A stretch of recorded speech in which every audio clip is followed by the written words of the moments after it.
I the a-hole for reminding my sister she was deemed not fit to adopt when she wanted to adopt one of my twins? Me and my sister Mia both suffer from fertility issues. I made peace with it long ago. But Mia always wanted kids, so she and her husband kept trying. From IVF to adoption, all of them resulted in dead end. But I recently found out that I was 2 months pregnant with twins, and my partner Kyle and I were surprised but happy. I called up my sister and told her the news, and said I was going to announce it to the family at a gathering at my house. I expected her to be angry, as she has been with other family members for getting pregnant, and told her it was okay if she couldn't come, and felt it would be too much for her. Surprisingly, she said she was okay, and therapy had helped, and agreed to come. So 3 days ago, I hosted a family gathering at our place, and announced it via watching pictures on a projection screen, and the last photo being my ultrasound. Immediately, all family members looked at me and they understood. All of them congratulated me and Kyle, including Mia and her husband. Mia kept really close to me throughout the gathering, and asked to see the ultrasound multiple times, which me and Kyle brushed off to her being happy for me. That night, Mia called me and said she had something important to say. She wanted to adopt one of the twins. I was appalled. I said I'm not giving my twins up for adoption. She kept trying to encourage me to give in, and said it would be the right thing to do since we were twins as well. I was getting pissed off and told her I couldn't, even if I wanted to, since all adoption agencies had rejected her application and deemed her unfit to raise a child. She started crying, called me a witch, and said I didn't deserve to be mother, and wished that children not be born to a mother like me. I hung up at that. Since then, my mother and some paternal aunts who also suffer from the same fertility issues have been texting and messaging me, calling me inconsiderate and selfish. Kyle, my dad, and maternal family are with me on this. But my mother says since we didn't plan the baby, it wouldn't hurt to give away one of the twins, especially when she would still be in the family. I have seen Mia break down during other relatives' pregnancy announcements and be hysterical. I genuinely thought she was okay with my pregnancy after her being in therapy, but apparently not. Still, I did say those things to her knowing it would hurt her. Some maternal aunt said it was probably a mood swing, but I don't know. Am I the a-hole? Now for the top comments. Not the a-hole, and you need to move. Somewhere that she doesn't have the address.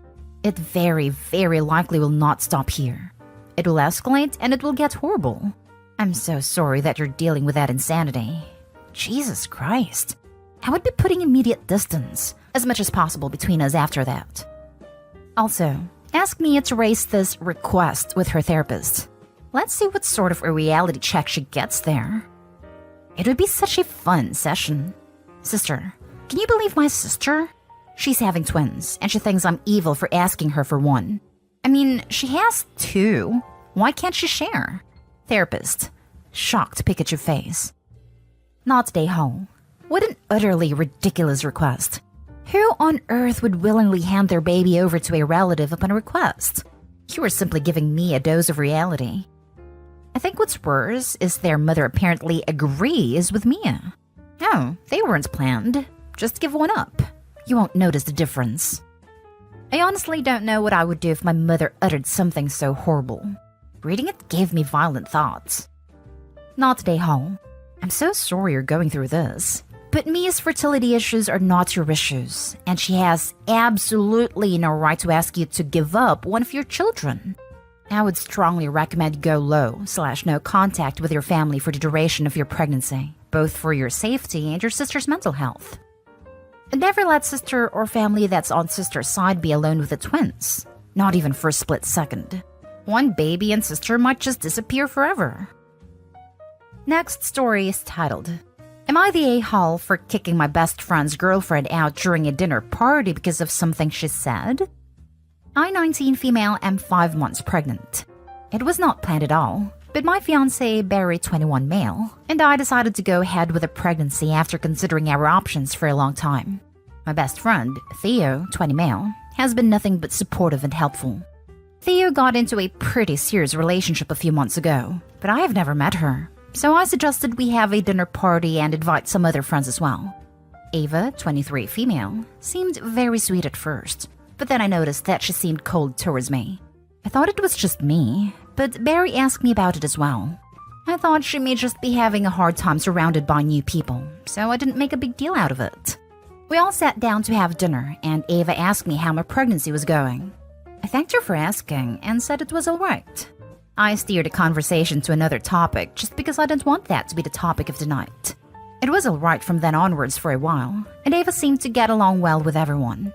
I was feeling a bit tired, so I excused myself and went to get a cold drink. When I came back, my friends were just making sure I was okay. It asked me if we should wrap up the party early, and I said no. Ava then made a comment about pregnancy being hard, and I agreed with her, saying it's the hardest thing ever. She then said, "No offense, but why the hell did you guys consider termination?" while laughing. I felt like that was such an awkward thing to ask. No one really answered, but then Barry said it just wasn't something we could do. He asked everyone if they needed more drinks in an attempt to change the topic, but Ava continued. She said something along the lines of, "You guys know you're ruining your life, right?" Like, yikes. Still laughing. So I told her, a bit rudely, to please not say things like this since I was feeling uncomfortable. She replied saying she was just brutally honest and that people liked that about her. And I was thinking, I just met this girl. I just couldn't deal with this for the rest of the night. So I told her to please get out and maybe learn some manners. And I guess she didn't expect me to say it, but she did get out. Theo was so angry at me and said I was ruining him and just left with her. After a few awkward moments, our other friends supported my decision and we had a good night. Yesterday, Theo messaged me for the first time after the incident and told me that Ava was refusing to speak to him. And he said, "Thanks, I hope you're happy." I don't know why that specific sentence just made me feel guilty. I believe I may have been the a-hole. She was a new member of the group, and maybe I was overreacting and she didn't mean to insult me. Barry thinks otherwise, but he may be biased, so... Edited to clarify. 1. Ava is not child-free, according to what Theo told me. 2. I'm pro-choice and have no problems with other women choosing the procedure. It's just something Barry and I don't personally agree with in our lives. She replied saying she was just brutally honest, and that people liked that about her. Opie, nobody likes that about her. I cannot stand people who use "I'm just being honest" as an excuse to be rude and insulting to others. Ava sounds like a nasty piece of work, and you weren't wrong to kick her out. Her comment and subsequent doubling down were outrageously out of line. Theo is also completely wrong to be mad at you, and I think some distance from him might not go amiss. However, unless he is known to do this kind of thing himself, I'd keep an eye on him. The fact that he doesn't appear to acknowledge how awful Ava was to you, and that she's taking this out on him, is raising a few red flags for me. Think it's possible that the relationship might be abusive. Not at a-hole. This. I really hate when people say that. Because, it's a lie, and they just want to be rude whenever they feel like it.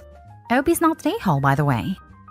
Not at a-hole. She doesn't know you. So who does she think she is to bring that up in conversation? It's disgusting, really. In addition to this, it's sounding like your friendship with Theo was a problem for her. Especially if your partner also noticed her cold behavior. Insecurity, most likely. Some women don't like it when their significant other have a female bestie. Don't quote me on it, but it's just a feeling I have. Oh my god, that's such a good point. It didn't even cross my mind that she might have intentionally made a show of putting Opie in her place to make her feel more secure about her boyfriend. Not at a-hole. People who describe themselves as brutally honest are just a-holes who don't want to be held accountable for their actions. Not at a-hole. For someone who loves brutal honesty so much, she sure doesn't seem to be handling it so well. I think you should tell Theo, I'm going to take a page from Amy's book and be brutally honest. She was rude to me. Don't expect me to tolerate rudeness from strangers. Next story. Am I the a-hole for lying to my husband's grandmother about the severity of an injury she caused to my son?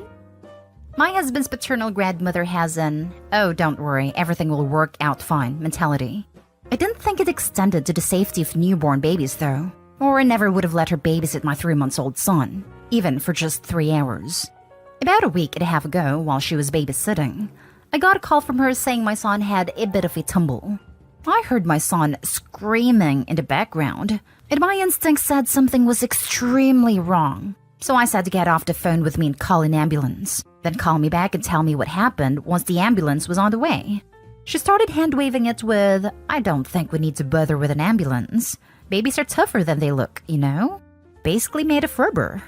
When I said he sounded like he was hurt, she admitted he had a bit of a scrape and a bruise. And when I pushed further, she said it was on his head. I hung up and called the ambulance myself because I wasn't about to sit there and waste time trying to convince this idiot that a head injury in a 3-month-old baby is a serious thing. My absolute hero of a boss drove me to the hospital because I was in no state to drive, and I needed to be on the phone to notify my husband and then get the full story from his grandmother. It turns out she not only dropped my son, she dropped him while walking down the stairs. So I fell onto the second from bottom step and hit his head on the third from bottom step. She then wasted time calling her son, who told her she should probably call me or my husband. At the hospital, she kept being dismissive, saying I was overreacting and my son would be fine, until I made her leave. As it turns out, my son has a minor fracture in his skull, which will heal on its own, though it will take a couple of months. We are so incredibly lucky.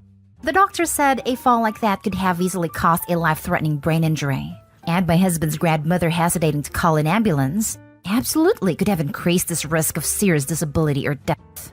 I was furious with her, but I felt she should know my son was okay. So I called her, but when she answered my call with, "What did I tell you? He's fine, isn't he?"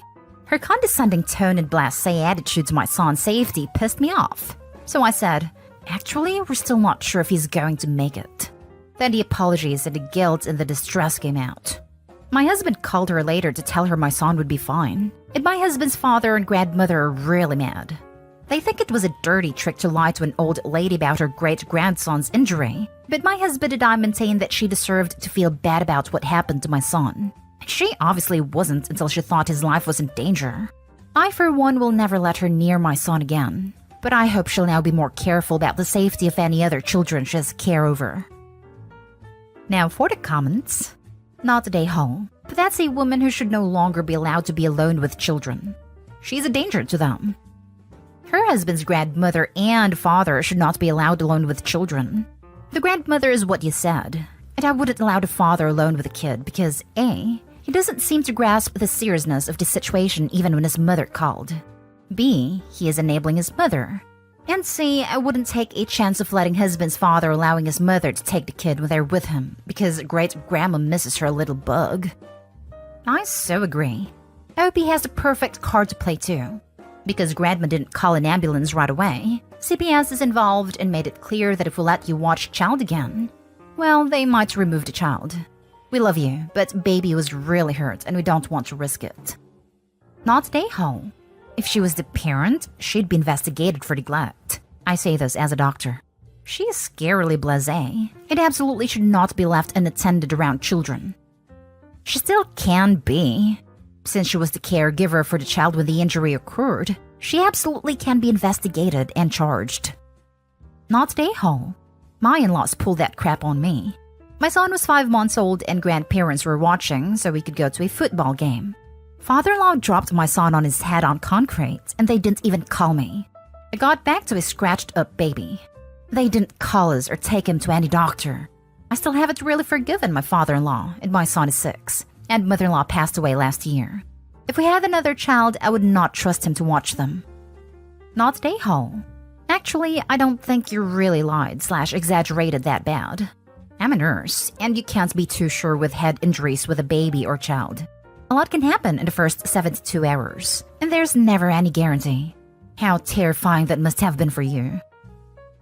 Now for the last story. Am I the a-hole for how I reacted to what my sister said to me at my daughter's 16th birthday party? My brother-in-law and my sister were divorced when he got into a serious auto accident 8 years ago and spent days in the ICU before he eventually passed. My niece and nephew, who were 13 and 15 at the time, knew of their dad's injury and knew how much time he had left and wanted to see him before he was taken off the ventilator. Unfortunately, my sister didn't allow them.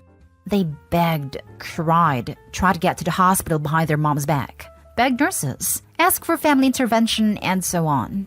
The kids then came to me crying, begging me to convince their mom to let them see their dad one last time. And I tried to help out, but the situation got more tense, and mom supported my sister's decision as well as my current brother-in-law, which gained her more control of the situation.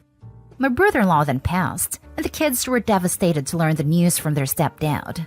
The kid's relationship with my sister went downhill and kept getting worse. She didn't even get them proper therapy and was busy with a new baby in the picture. My niece and nephew severed contact with my sister as soon as they moved out. They are now 23 and 21.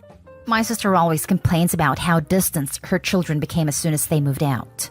And it looked to me that it never occurred to her the reason was because she deprived them of saying goodbye to their dad.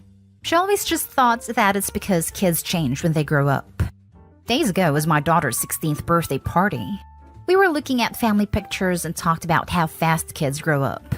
My sister made a comment to me and my husband, saying we shouldn't get too attached or expect to be in our daughter's life in the years to come, since all kids eventually abandon their parents and act like they don't exist, just like how her children left. I was stunned, and the room got quiet. I corrected her and said her belief was wrong, and that the reason her children aren't in her life anymore was because she basically robbed them the last chance to say goodbye to their dad and get closure. She suddenly broke down, saying I don't understand the position that she was put in then, and never will. She said she had to make a decision in the midst of her grief and sorrow, and that I would never understand till I've experienced it myself. So I shouldn't doubt her decision-making, and downplay her grief because she did it for their mental health. I told her no and downplayed her grief. In fact, she's the one who did that to her kids. She could have shared how she felt with her kids, but instead shut them out and refused to let them see their dad one last time. She called me judgmental and got up and left. Mom and everyone else called me heartless. It didn't need to be harsh to my sister, since she's hurting and should apologize. My husband agreed my sister was responsible for this outcome. Not today, Hall. Some people need to be told about themselves. For your sister, this was long overdue. Not today, Hall. You spoke the truth. I cannot imagine what good someone could dream would come of not allowing teenagers to say a final goodbye to their father. Not today, Hall. She had your daughter's name in her mouth saying you shouldn't get attached to her. If she was saying vague things, maybe I'd bite my tongue. But nope. Not today, Hall. Normally, I'd say that your daughter's birthday party wasn't the right place to confront her about it. But your sister brought it up. You just told her what she, frankly, needed to hear. Kids absolutely do not shut their parents out of their lives as they grow up unless there's a reason. And your sister's not helping anyone by pretending she's an innocent victim in this situation.